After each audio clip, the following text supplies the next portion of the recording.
नमस्कार, जय हिंद साथियों।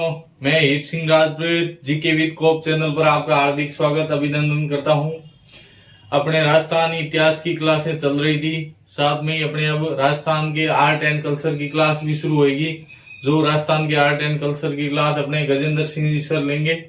गजेंद्र सिंह सर, आपका ऑनलाइन प्लेटफॉर्म पर स्वागत है। धन्यवाद sir, GK with cop channel पर आमंत्रित करने के लिए धन्यवाद देना चाहूँगा मैं हीर सर को कि उन्होंने आर्ट एंड कल्चर की क्लास लगवाई है मेरे लिए। तो आज हम पहली क्लास में पढ़ेंगे राजस्थान के दुर्ग। काफी अहम टॉपिक है ये परीक्षा की दृष्टि से भी, और राजस्थान को जानने के हिसाब से भी अच्छा टॉपिक है। प्रत्येक जिले में जो है कोई ना कोई दुर्ग, कोई ना कोई किला, कोई ना कोई गढ़ स्थित है।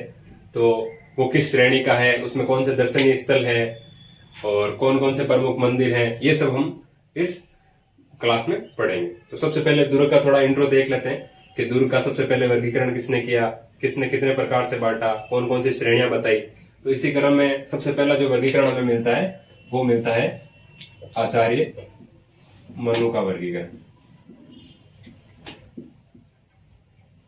इन्होंने जो अपनी पुस्तक थी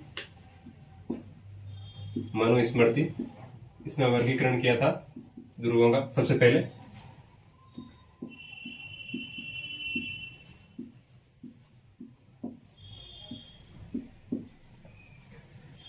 नेक्स्ट मिलता है हमें वर्गीकरण, वो मिलता है कौटिल्य के द्वारा।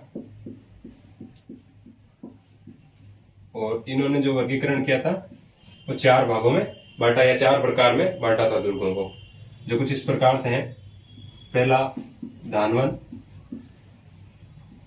दूसरा ओदक, तीसरा वन और चौथा गिरिदुर्ग। ये 4 प्रकार बताए थे इन्होंने दुर्ग के। और इसी क्रम में जो अगला वर्गीकरण हमें मिलता है, काफी अहम भी है, वो हमें मिलता है आचार्य शुक्र द्वारा किया गया वर्गीकरण। आचार्य शुक्र ने अपनी पुस्तक शुक्र नीति में ये वर्गीकरण किया था। और जो दुर्गों को है 9 प्रकार बताए थे, दुर्गों के 9 प्रकार से विभाजित किया था इन्होंने दुर्गों को। तो इनके जो 9 प्रकार हैं वो एक एक करके हम यहाँ देखते हैं। सबसे पहला एरण, दूसरा पारिक, तीसरा पारिद, चौथा ओदक, पांचवा वन, छठा गिरी, सातवां सहाय, या हम इसको सैन्य भी कह सकते हैं। 8वां मिलता है स्थल, और 9वां मिलता है अंतिम जो है दान। इन 9 प्रकार को जो है हम एक एक करके एक्सप्लोर करेंगे और देखेंगे कौन सा दुर्ग जो है कौन सी श्रेणी में आता है, और आपके जिले का जो दुर्ग है वो कौन सी श्रेणी का दुर्ग है, उसमें कौन कौन से दर्शनीय स्थल है। तो देखिए, शुरू करते हैं, हम थोड़ी क्लास को आगे बढ़ाते हैं।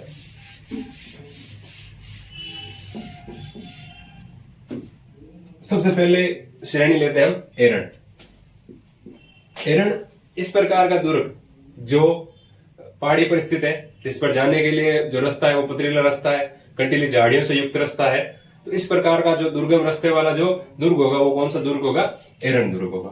और एरण दुर्ग का जो उदाहरण मिलता है हमारे राजस्थान में वो है रणथंभौर का किला। कौन सा किला? रणथंभौर का किला। ठीक है। और ये स्थित कहाँ है? सवाई माधोपुर। ठीक है साथियों, अगला जो प्रकार है वो प्रकार है पारिक। पारिक जो श्रेणी है, इसमें क्या होता है कि ऐसा दुर्ग जिसके चारों ओर क्या हो? खाई हो। ठीक है। और इस प्रकार की जो श्रेणी है उसमें जो किला आता है वो आता है अपने भरतपुर का किला।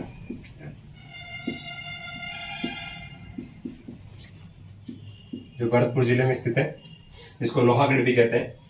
और अगली श्रेणी है अपने पारिद। तो पारिद की अगर बात करते हैं,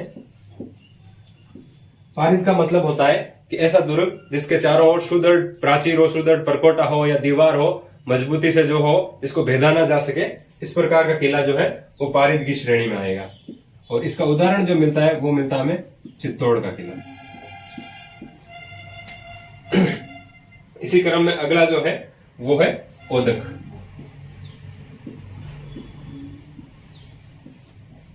ओदक कैसी श्रेणी मित्रों? ओदक एक ऐसी श्रेणी है जिसमें क्या होता है कि ऐसा किला जिसको चारों ओर से जल राशि ने घेर रखा हो, यानी चारों ओर से पानी से घिरा हो, या फिर दो नदियों के संगम पर यह दुर्ग स्थित हो, ऐसा दुर्ग क्या कहलाएगा? ओदक कहलाएगा। और इसका सबसे बेस्ट उदाहरण मिलता है वो है गागरोन का किला।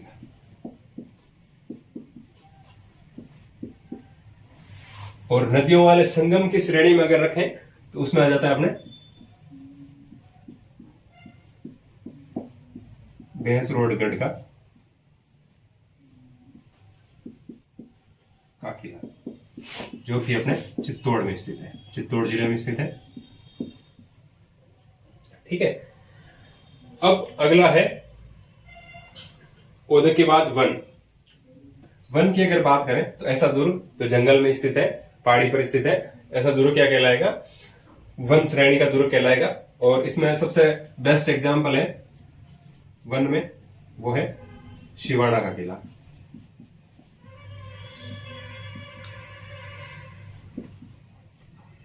ठीक है साथियों, सिवाना के किले की स्थिति की अगर बात करें तो ये पहले बाड़मेर में स्थित था,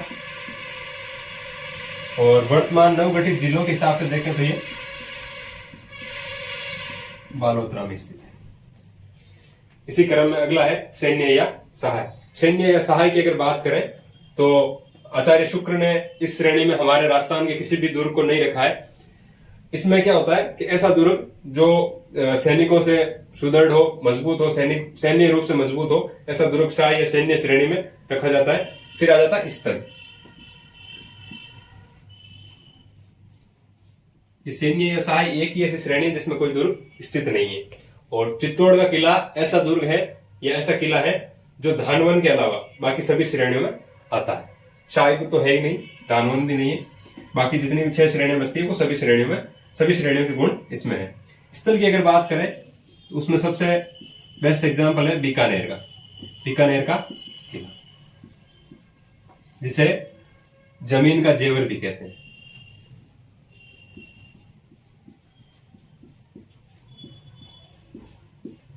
ठीक है। और फिर आ जाता है धानवन की अगर बात करें तो ऐसा दुर्ग जो रेगिस्तान में स्थित हो, चारों ओर रेगिस्तान हो, रेतीले टीले हो, इस प्रकार का दुर्ग क्या होगा? धानवन श्रेणी का दुर्ग होगा। तो आप समझ ही गए होंगे हम किस किले की बात कर रहे हैं, वो है जैसलमेर का किला। ठीक है साथियों, जैसलमेर के किले को जो है हम धानवन श्रेणी में रखते हैं और इसको हम सोनारगढ़ के नाम से भी जानते हैं। तो ये विभिन्न श्रेणियां थी। हमने देखा कौन सी श्रेणी में कौन सा किला आता है, प्रत्येक एक श्रेणी के हिसाब से एक एग्जाम्पल भी हमने बताया। अब इन्हीं श्रेणियों के आधार पर जो किले हैं विभिन्न जिलों में स्थित है, उनको हम एक एक करके पढ़ेंगे। तो आज हम इनमें से लेते हैं सबसे पहले चित्तौड़ किले के बारे में, क्योंकि इसके बारे में कहा भी जाता है कि बाकी सब तो गढ़े या गढ़ तो चित्तौड़।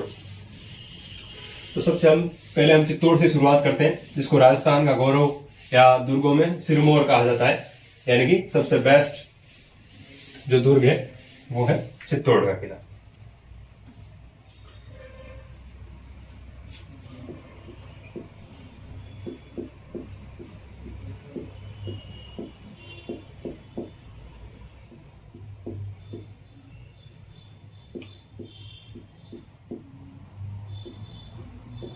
चलिए एक एक करके इस दुर्ग के बारे में हम खूब सारी चीजें पढ़ेंगे। इसमें कौन से मंदिर स्थित है, कौन सी महल स्थित है, कौन सी छतरी स्थित है, कितने साके इसमें हुए हैं, कौन कौन से राजाओं का निवास स्थान रहा है, इसका निर्माण किसने करवाया है, कौन सी नदी पर स्थित है, कौन सी पहाड़ी पर स्थित है। तो ये सारी चीजें हम डिटेल से एक एक करके इस क्लास में पढ़ेंगे, तो बने रहिए साथ में। सबसे पहले हम बात करते हैं तो वो आती है निर्माण की। सबसे इंपॉर्टेंट चीज है निर्माण। निर्माण का उल्लेख जो हमें मिलता है वो मिलता है चित्रांग मौर्य के द्वारा करवाया जाना। कहा जाता है कि इसका निर्माण किसने करवाया? चित्रांग मौर्य ने 7वीं शताब्दी में करवाया।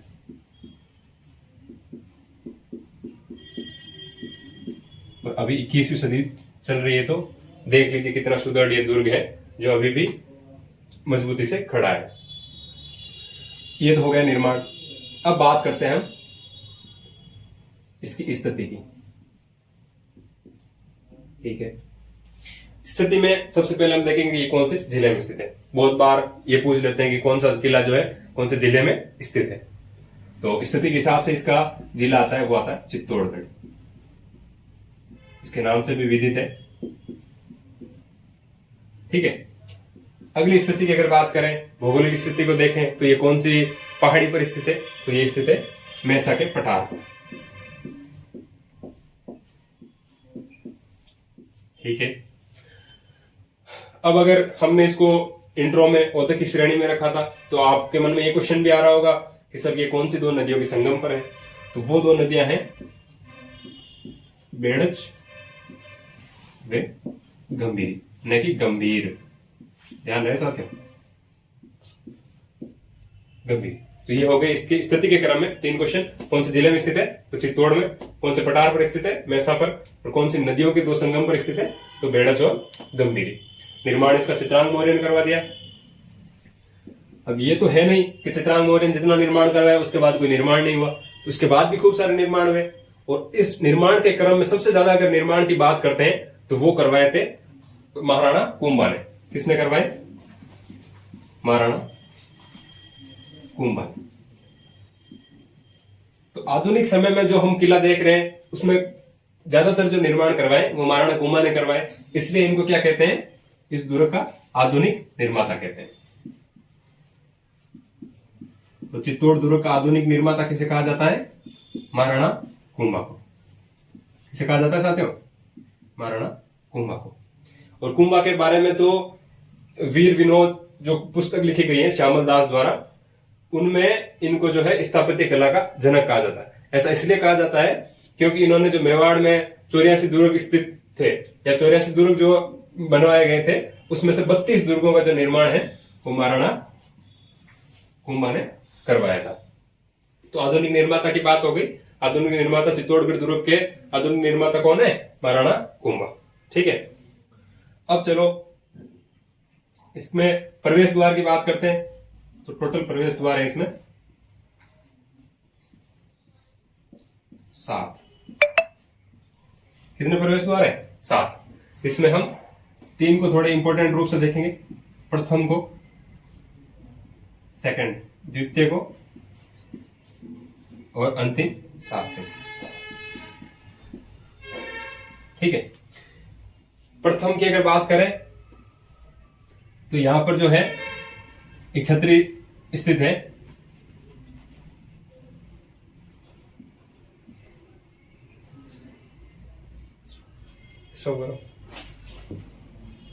हम प्रथम की अगर बात कर रहे थे तो प्रथम में प्रथम पोल है जिसको हम पाटन पोल कहते हैं। कौन सी पोल? पाटन पोल। इसका नाम पाटन या पांडन पोल जो है वो इस प्रकार से पड़ा है कि गुजरात में जो जगह स्थित है पाटन, उस दिशा में होने के कारण इसका नाम जो है पाटन पोल पड़ा है। ठीक है, और इस पर जो छतरी स्थित है वो है रावत बाग सिंह की छतरी।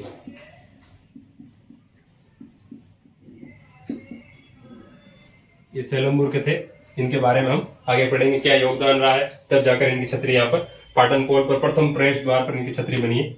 द्वितीय पोल है वो है भैरव पोल, या कहीं कहीं भैरव पोल भी लिखा हुआ मिलता है। तो भैरव पोल, भैरव पोल में जो छतरियां मिलती है वो 2 छतरियां हैं, एक तो जयमल और एक कल्ला राठौर। काका भतीज थे ये दोनों। इन दोनों की छतरियां इस पर मिलती है। और 7वें पर जो मिलती है वो मिलती है फत्ता सिसोदिया।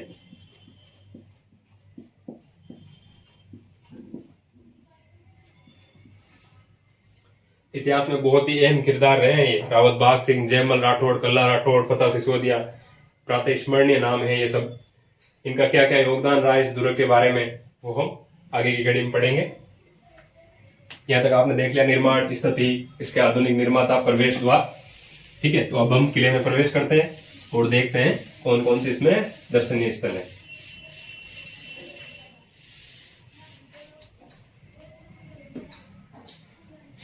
चलिए साथियों, सबसे पहले हम